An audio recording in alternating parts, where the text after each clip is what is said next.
Nous allons voir des concepts très importants ici, tels que get attribute, set attribute, remove attribute et has attribute. C'est des concepts très importants dans ce que nous sommes en train de faire concernant la manipulation du DOM. Alors, juste un petit récapitulatif. Ici, nous avons un ID appelé heading1. Ici, nous avons une classe. C'est toujours dans ça.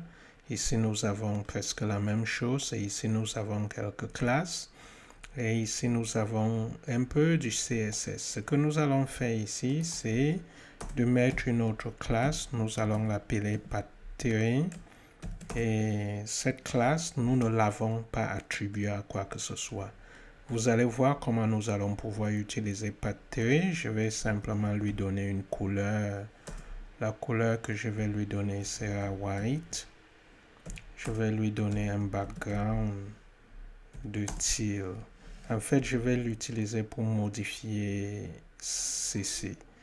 Donc, background, je vais lui donner teal. Et je vais lui donner le padding de 0.2m. Et pour que ça fonctionne, je vais devoir faire en sorte que celle-ci ne fonctionne plus. OK? Heading 1 ne va plus fonctionner, mais le reste, ça devrait fonctionner. OK. Sans plus tarder, nous allons passer à notre app et vous allez voir comment nous allons commencer à utiliser ce concept dont je parlais. D'ailleurs, je vais les mettre ici. Il y a get attribute, il y a set attribute, ainsi de suite.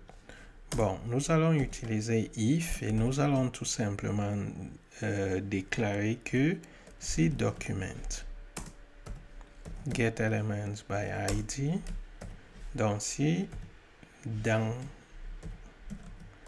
nous avons heading 1, donc va dans le document, regarde s'il y a un id appelé heading 1 et dans cet id appelé heading 1, nous voulons voir s'il y a un attribut class. OK? Has attribute class. Est-ce qu'il y a une classe à l'intérieur? S'il y a une classe à l'intérieur, alors exécute certaines choses.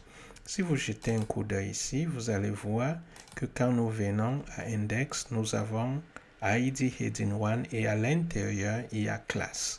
Donc, ça va exécuter parce que cette phrase est vraie. Parce que cette condition dit simplement, si c'est vrai, alors fais quelque chose.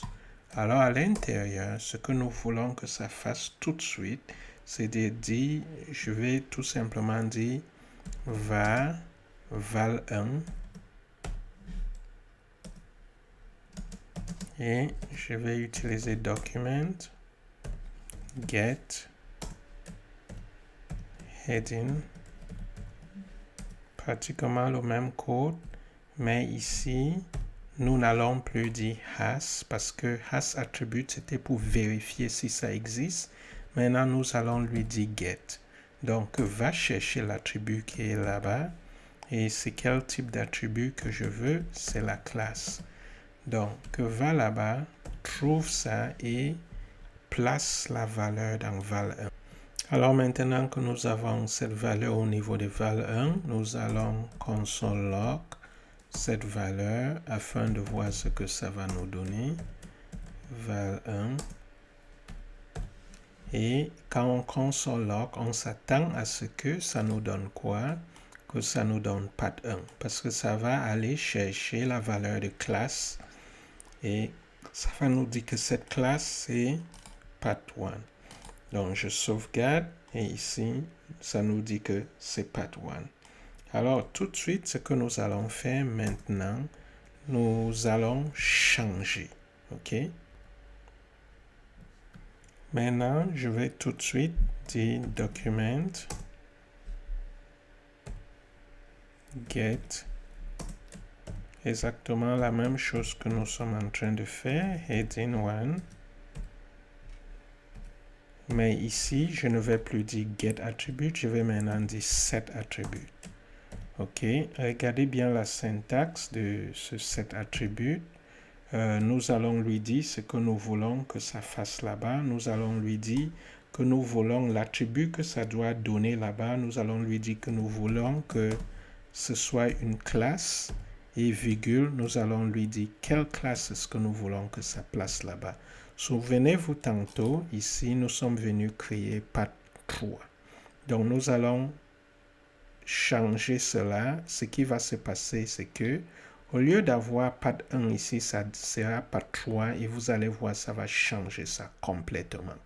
Donc, rentrons là et mettons path3, ce qui fait que ça va maintenant set le attribut. Donc, ça va donner la valeur de la classe comme path3. Ok, je sauvegarde et vous voyez, tout de suite, ça a changé. Donc, vous pouvez changer le formatage. Et la dernière chose que nous allons faire par rapport à has attribute, get attribute, set attribute, c'est de voir comment utiliser remove attribute. Et ici, je dis document get element by heading 1. Alors maintenant que c'est ce qui est là, c'est path3. Je vais maintenant dire remove attribute et quel attribut est-ce que j'ai envie que ça retire? C'est la classe. On peut simplement laisser comme ça et dès que je sauvegarde, vous voyez, c'est parti. Ok? Donc, amusez-vous avec ça, c'est très puissant. Nous allons beaucoup l'utiliser quand nous allons arriver dans les mini-projets que nous allons avoir vers la fin de ce cours. Alors ici, nous allons maintenant présenter certaines autres choses très intéressantes. À l'intérieur, je vais d'abord créer un div. Et à ce div, je vais lui donner le ID. Le ID, je vais lui donner top. Et à l'intérieur de ce div, je vais simplement créer un P et je vais dire bonjour mes amis. Et également, je vais lui donner un ID de inside. OK. Et maintenant, nous allons venir manipuler cela avec certaines méthodes comme create element, create text node, append child, remove child, ainsi de suite. Alors, ce que nous allons faire, je vais outcomment ça. Et puis, nous allons venir, je vais dire variable, val, et tout de suite, je vais utiliser document get ID. Notre ID qu'on a donné tantôt, c'était top. Donc, top, c'est ça. Donc, c'est ce récipient qui contient ceci. Et j'ai envie d'ajouter des choses ici à l'intérieur. Donc, voilà par exemple, bonjour mes amis, c'est là à l'intérieur de top. Alors, nous sommes en train d'aller chercher top avec document get element by ID top. Et ce que nous allons faire maintenant,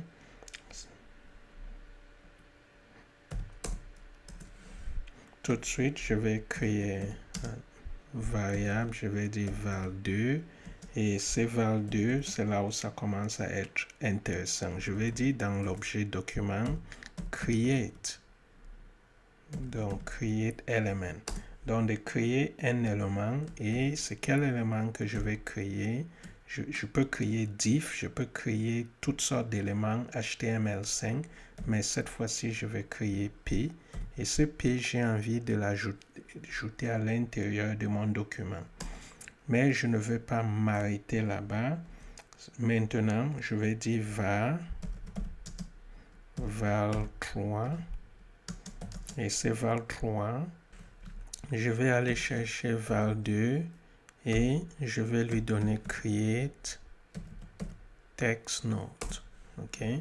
Donc, je lui dis de créer ce texte et je vais mettre le texte que je veux que ça crée. Je vais dire this is the journey into the life of Bob Marley. Cool. Donc, regardez ce que je fais. J'ai d'abord, attention, il faut que ce soit val 1. J'ai créé ce val 1. Je suis allé chercher top. C'est indépendamment de ceci. Je crée ça à l'intérieur de mon document object. Et je viens de créer une autre variable. Mais ce variable, j'ai relié ces textes à l'élément P que j'ai créé. J'aurais pu tout de suite ici mettre créer text node, mais quand vous faites comme ça, c'est beaucoup plus propre et vous savez exactement ce que vous êtes en train de faire. Et finalement ici, ce que je vais faire, je vais aller chercher celui-ci et je vais ajouter ça à cela. OK? Donc ça, c'est un diff que ça a sélectionné. Je vais aller le prendre. Donc je vais dire val 1 et ici, je vais dire append child. Donc, ça va s'ajouter en tant qu'enfant. Donc, ça ne sera pas au même niveau. Regardez, ici, voici son niveau. Ça, c'est son child. Donc, diff est parent de P. OK? Et diff est parent de P. P est enfant de diff. C'est pour cela que je dis append child, pour que ça puisse ajouter à l'intérieur en tant que son enfant. Donc, je vais dire append child et je vais mettre val 3 à l'intérieur de cela. Et nous allons voir ce que ça va nous donner. Espérons que ça va marcher. Je sauvegarde. Ça nous dit qu'il y a une erreur. On va essayer de voir pourquoi il y a cette erreur. Nous allons jeter un coup d'œil pour comprendre pourquoi nous avons cette erreur. Je viens cliquer ici. Et ça nous dit val2 create is not a function. Donc, on a utilisé quelque chose qui n'est pas une fonction. Alors, sans tarder, nous allons venir checker. Ça, c'est oui, oui, oui. OK, je pense voici l'erreur. Ça devrait absolument être document. Ça devrait être document create node. Parce que ça, c'est une méthode de l'objet document. Donc, ça ne peut pas s'écrire comme on l'a fait tantôt. Et si nous le faisons ainsi, la première chose que nous pouvons faire, on peut tout de suite venir dire val2. Donc, val2 append child val3. Donc, relier ce texte à ceci. Déjà, je vais le sauvegarder. Rien n'apparaît.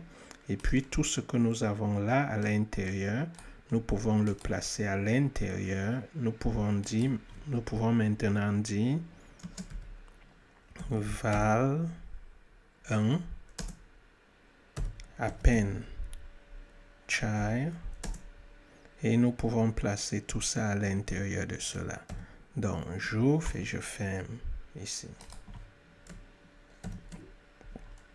OK, je le sauvegarde tout simplement et nous l'avons là. This is the journey into the life of Bob Marley. Mais on aurait pu se rendre également la tâche facile. Là, on l'a un peu compliqué, mais ça va.